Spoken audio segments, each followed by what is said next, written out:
Orientation വിസിറ്റിന് നിങ്ങൾക്ക്, അതായത് MSW കൗൺസിലിംഗുകാർക്ക് 3 page വെച്ചാണുള്ളത്. ഒരു 5 ഓറിയന്റേഷൻ വിസിറ്റ് റിപ്പോർട്ട് എഴുതണം. അപ്പോൾ 3 പേജിനാണ് ഡിവൈഡ് ചെയ്ത് വിട്ടിട്ടുണ്ട്. ഇത് OV1 എന്ന ഓറിയന്റേഷൻ വിസിറ്റിന്റെ ഷോർട്ട് ഫോം ആണ് എഴുതിയിരിക്കുന്നത്, വായിച്ചറിയാനുള്ളതാണ്. അപ്പോൾ ഓറിയന്റേഷൻ വിസിറ്റ് 1 ഇവിടുന്ന് സ്റ്റാർട്ട് ചെയ്യും. അങ്ങനെ 3 പേജ് വെച്ചാണ് നിങ്ങൾക്ക് പേജ് അവർ തന്നിരിക്കുന്നത്. അപ്പോൾ 3 പേജിൽ ഓരോ റിപ്പോർട്ട് എഴുതണം. അതിൻ്റെ ഒരു ഫോർമാറ്റ് ഞാൻ കാണിച്ചു തരാം. എൻ്റെ കയ്യിലിരിക്കുന്നത് ഫൈനലാണ്, പക്ഷെ ഫൈനലിൻ്റെ പേജ് ഡിവൈഡ് ചെയ്യുന്നതിന് വ്യത്യാസമുണ്ട്, അതുകൊണ്ടാണ് കാണിക്കാത്തത്.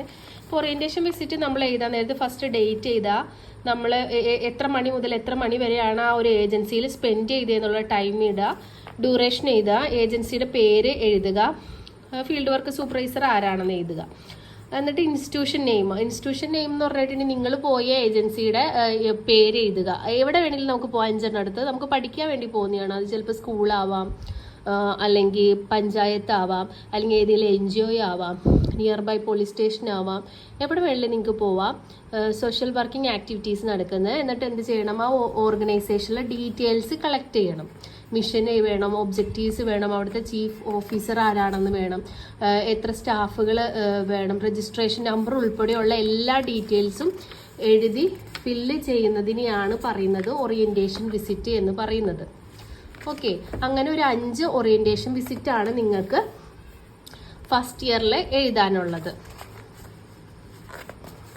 പിന്നെ ഡിവൈഡ് 3 പേജ് വെച്ചാണ്. പ്രത്യേകം ശ്രദ്ധിക്കുക, 3 പേജാണ് ഒരു ഓറിയന്റേഷൻ വിസിറ്റിൽ എഴുതേണ്ടത് കേട്ടോ.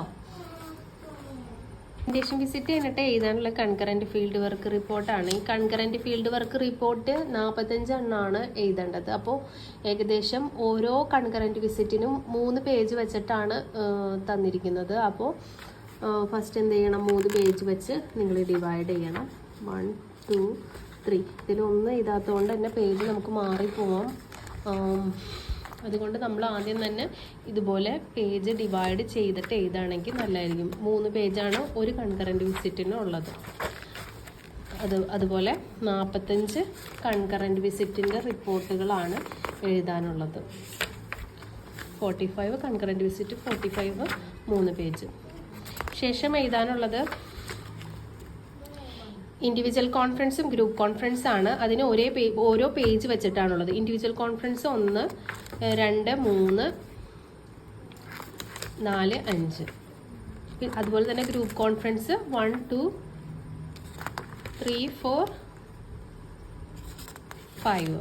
ഇതുപോലെയാണ് നമ്മൾ ഡിവൈഡ് ചെയ്തിരിക്കുന്നത്. ശേഷം നമുക്ക് സെൽഫ് ഇവാലുവേഷൻ റിപ്പോർട്ട് എഴുതാനുണ്ട്.